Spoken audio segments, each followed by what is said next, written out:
Joining me now from Washington, D.C., president of Judicial Watch, Tom Fitton. Tom, I just can't help but think if this decision, this settlement you're able to reach with the state of California, in particular Los Angeles County, had been rendered maybe a year ago or even earlier, how the election results might be different, the 2018 midterm election results. When we saw, Tommy, you know this, Orange County, California, which was about 50% Republican districts, 50% Democrats. Now it's gone completely blue, all Democrat. I can't help but think how the results might be different.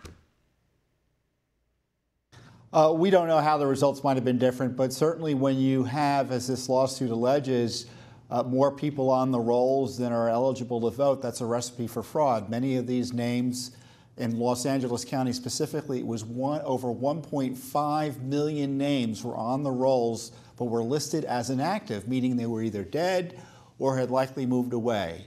And so when you've got those extra names, that's obviously an opportunity for fraud.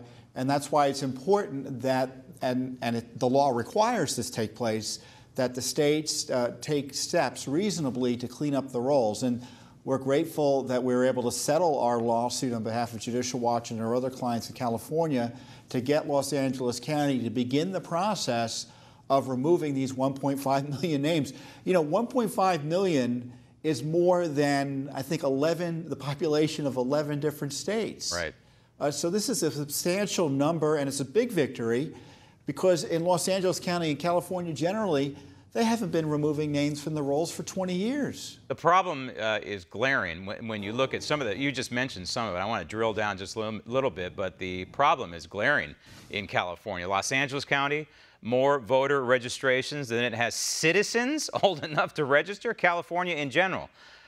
Registration rate of about 101% of its age-eligible citizenry. 11 of California's 58 counties, registration rates exceeding 100% of the age-eligible citizenry. And as you mentioned, you know, these are people who may have died or may have moved. But I would also throw in there illegal immigrants, by the way, and that's a huge problem in terms of voter corruption in California. But these people who have moved, Tom, these are important. And so are the dead people, because somebody could show up and say, you know, that they could claim to be that person with no voter ID, which there is none in California. You could get away with that. The people who've moved, say they moved to, I don't know, South Dakota, pick it, they could still possibly vote in California via absentee ballot. And then, of course, you throw in there the illegals, which is a huge problem. There's really no way to clean these voter rolls off except do what you folks have done. Well, that's right. They can immediately start removing dead individuals from the rolls, which incredibly took a federal lawsuit in order to get them to do. This is the settlement. And then the process is sending out cards asking these people, 1.5 million of which, hey, are you still there? Let us know if you still are there and you want to remain registered to vote. And that's the process that begins cleaning up these names. And it may take years, but of course it took 20 years to build up the dirty list to having 1.5 million extra names. It's going to take some time to remove them.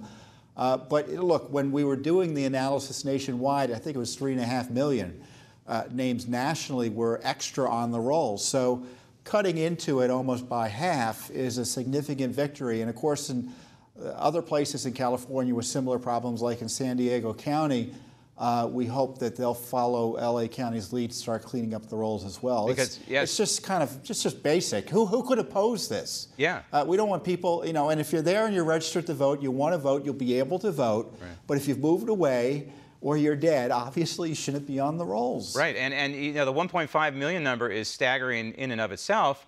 But you figure, based on the census numbers, you folks have crunched the numbers, that in reality you're talking probably more like 3.5 million that should be removed from the voter rolls in California. And you have a Secretary of State in California who was just reelected who says there's no voter fraud. Well, this doesn't necessarily prove voter fraud, but as you mentioned, it opens the door for voter fraud. So I would imagine, I mean, just the fact that California was putting up resistance tells me that there is institutionalized voter fraud, and that a certain party that's in control of California, the largest state in the nation in terms of population, actually want this institutionalized voter corruption. Want to see more videos like this? Click on the link below and subscribe to One America News on YouTube, and call your cable provider and kindly demand that One America News is added to your lineup. Call and subscribe today.